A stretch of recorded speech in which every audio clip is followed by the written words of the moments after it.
This is the Taylor Report. It is CIUT 89.5 FM. Phil Conlon is here. Phil Conlon has a program each Wednesday, CIUT, Classical Underground.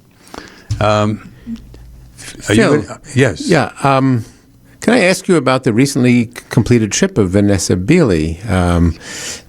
Thank you. She really got across the country. She got to a lot of places, and she delivered a message that, of course, some people don't want us to hear. You attended. I did. You reported on that. Right. And I have to say that in the middle of all this, there was a lot of embarrassment for the powers that be when the interview that President Assad of Syria gave to the Radio Italiana, which they then chose to suppress, got published anyway, and it's all over the internet now, and anybody can watch it. So they should watch it. All these people who claim to be interested in a free media and hearing all opinions and points of view, of course. You're absolutely right. And when you say it's all over the internet, I still probably have to work a little bit because there are little tricks of suppression that go on. That's a great story, by the way. All journalists who are conscientious, big, important qualifier, should be doing follow-up on how a major Italian network would involve itself deeply in the process of interviewing the president of a country which has been under attack now for 8 years, and which is all kinds of many stories of all types, as wars will produce, atrocities and tragedies in every direction, refugees, and so here they get the interview. And they do the interview, and then they themselves suppress their own interview.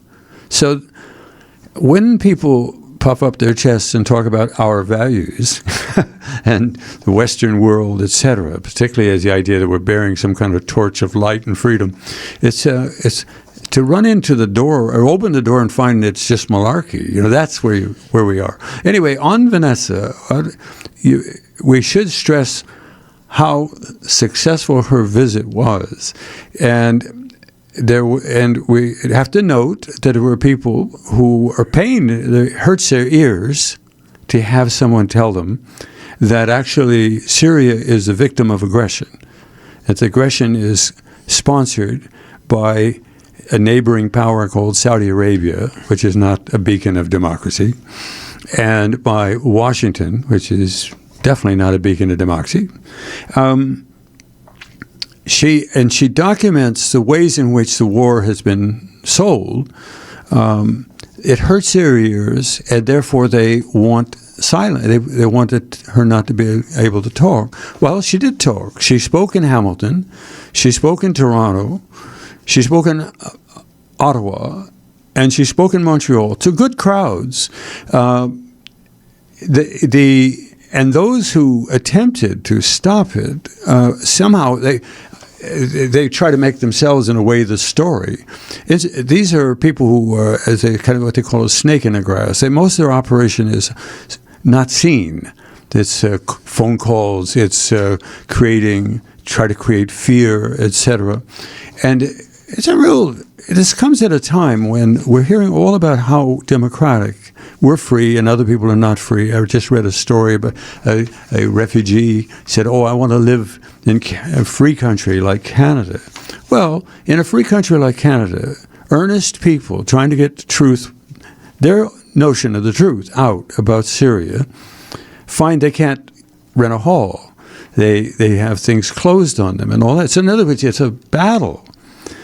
Bringing up Bertrand Russell's old observation that in Western world, you have your freedom until you need it, and then you don't have it anymore. But for those who tried to undermine Vanessa's, I'd call it a victory tour, there's a proverb, the dogs bark, but the caravan passes. She came, she spoke, and was appreciated, and I would say to Canadians who didn't get to hear her, it's partly due to the fact that you have neighbors who don't believe in freedom of speech. They love to suppress, which is tragic. And we're talking about it on what is called alternative radio. CBC is not going to discuss this at all. She didn't come and go, as far as they know. They wouldn't report it as a story. Isn't that a story? If somebody says, "Oh, I phoned and I scared the librarian, and now they're going to have to move the meeting," isn't that a story, CBC? Don't you want to follow up on that? People who do that? No, because you're colluding with the people who suppress speech, and yet you get your budget based on, you're a little beacon, you're a little place where people get their reliable information. They were seeing to it that reliable information wasn't available. So I think that in talking about it, I congratulate Vanessa on her work. And by the way, further on that, she's involved in and exposing the whole subject of chemical weapons, the use of chemical weapons. There's a tremendous debate going on, but wonderful people. Is it Peter Hitchens, the brother of the other Hitchens, the wrong Hitchens? Well, Peter Hitchens, he writes beautifully. And he has taken this matter up. And I don't know what his paper is. He's a conservative, but he too has a conscience, and he doesn't just follow party lines and all that. He has done a terrific job of saying and exposing the ways in which this organization that looks into proliferation of chemical weapons really doctored their own report. Right. That's the OPCW, which is supposed to be an international agreement staffed by many, many countries, in theory. Organization for the Prohibition of Chemical Weapons. Yeah. And now we know, there's WikiLeaks again. No wonder Assange is in a dungeon. Is because WikiLeaks has released documents which were made up part of the report. 20 of the individuals who went on site to look at the place, Doma, I believe is where the alleged chemical weapons attack was. 20 of them said that their work was distorted, and it was not the report that in other words, the report contained observations which they didn't agree with. These are the author of the report. Read Peter Hitchens. I'm just Phil Taylor report. Read Peter Hitchens. The author of the report was not part of the team that went there. And so this is important stuff. Canadians will not hear about it until they've had a meeting in the dungeons of the CBC to decide how they're going to spin this. But at any rate, I would say to them, you got a mess on your hands, because a lot of really bright people, like Mr. Greenwald of what is his Intercept. Intercept. Yes. There is Blumenthal of Gray Zone, and Caitlin Johnson, who is a wonderful. What do you call her? She writes great leaflets. She really goes. She's a pugilist. What's the word? I call her a pugilist because she really mixes it up. Really smart and your children can't read her essays because she punctuates her remarks with a lot of obscenities. But this is 21st century, so we get to do that. Anyway, a bunch of people are on this matter, and Vanessa is one of the leading people on it. You'll hear about it later, maybe 6 months from now by CBC. You're hearing about it today on the Taylor Report. There's some other matters we need to talk about. We have Mr. Corbyn, and I hope he stays on for some time. I would, in terms of reaction to it, I think we should point out that he got snookered, as we said on Friday's morning show. You were going to have a general election where you talk about the programs of the parties for the British masses. But instead we talked about Brexit. And that, I'm afraid, was a trap. And Corbyn could not escape because his own party is deeply divided. So had he done what was his original inclination, if you follow his personal history, he was never one within the enthusiasm of the European Union for the very reasons that ordinary British citizens had concerns. That is, power held by courts and executive bodies and committees in Brussels who could tell the British population, despite their democracy, you cannot grow those crops. You can only have this many workers of this type. In other words, it became a bureaucratic situation, very dangerous. And if you believe in popular democracy the way Jeremy does, then you were leery of that, and you wanted to change that. So, but the bit was in the teeth of the other party, and they turned it into, Brexit, and we do it.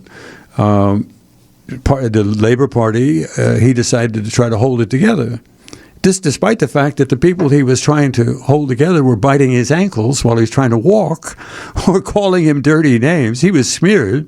It's incredible that Bernie, I got him now, I'm turning him into Bernie Sanders, that Jeremy Corbyn was completely smeared. I mean, false stories about him completely. And the Labour Party, instead of saying, you're a bunch of lying scum, and we're going to come after you, they all said, well, we appointed a committee to look into this. And it's like in boxing when the guy come out of the corner and he says to his opponent, your shoelaces are untied, and the guy looks and he gets bang. I once saw that in a fight, but it does actually happen. Well, it kind of happened here, didn't it? They said to the Labour Party, your shoelaces are untied, and they all said, oh, really? And whack, they got beat. So it's sad, but now we all inherit this, and they, as Phil, you alluded before, now we're going to hear from the Scots and the Welsh and the Irish, and Boris is going to be saying no to all of them, and they'll bite him. This is not going to be pretty. You're going to probably see a situation similar to what Spain is experiencing. So we'll have to wait and see how it unfolds. But at any rate, Phil, if you have a minute, could you talk a little bit about this business at the International Court of Justice with Myanmar and Gambia? I don't know the connection between the two countries, but somebody figured one out. That would be a good gambit from Gambia. And these accusations, and how do you have a trial in 2 days over something as complex as this? Well, it's just the opening. Oh, that's just the opening. Okay. It'll be a long, miserable show. Yeah. And CBC already has their commentator lined up, Bob Ray. Mm. He's a government man, and he'll explain the whole thing to you. He will not. We talked about it on the show previous. Now we've had the appearance of Suu Kyi. In my opinion, everyone should go and watch her presentation. She was very dignified, very intelligent, very helpful. I love the Western theme writers who say Suu Kyi, the Myanmar leader who fell from grace, and they mean by that the United States government or Congress doesn't like her, and the Canadian Parliament unanimously doesn't like her. I have to tell you guys that doesn't mean anybody's fallen from grace. The only people embarrassed there were the Canadian Parliament. She had put in, I think, 15 years of house arrest, certainly a long time of house arrest, and now the sort of childish writing about this is to say, well, how could this be that the military that had her under house arrest, she now defends? Well, let's suppose you're an objective person. She, seeing the situation, agrees with the military about the question. We have a question in a region of Myanmar, and it is her opinion that matches that of the military. So she says that. She doesn't say, I hate the military for mistreating me. Now therefore I'm going to tell a lie? What kind of brain do the people write those lines have? She's telling the truth as she sees it. And they are not properly reporting what the problem is. It is indisputable, we covered it on the Taylor Report, that there's an organization called the Arakan Liberation Salvation Army. It launched attacks on the army of Myanmar. And that led to bloody fight, and well, the deaths of many soldiers. By the way, if somebody launched an attack on Canadian soldiers from inside Canada, Canadians would get upset. They really would. And they probably wouldn't be terribly passionate about civil liberties, civil rights. They would want to know who did that. And the headquarters of the group that did it, the Central Committee, is in Saudi Arabia. Saudi Arabia. And now Gambia has brought action. Gambia is 2 million people. It has brought action, and it is being seconded by the Islamic community of countries. And that would mean Saudi Arabia. The silent partner, or the not-so-silent partner of Gambia, is Saudi Arabia. And the Arakan Liberation Army that attacked the Myanmar army has its leaders are from Saudi Arabia. That's where they make their home base. So this is people ought to keep. See, I'm not doing the legal part of it. I'm just telling you, keep your eye on the ball. What is this all about? Bob Ray, in speaking of this the other day, he's a government expert. He said, "What the Africans are doing here." See, that's a sleight of hand. Watch it, Bob. I caught you. What do you mean, the Africans? Gambia is a country in Africa. They are not the Africans. That's a little trick you played.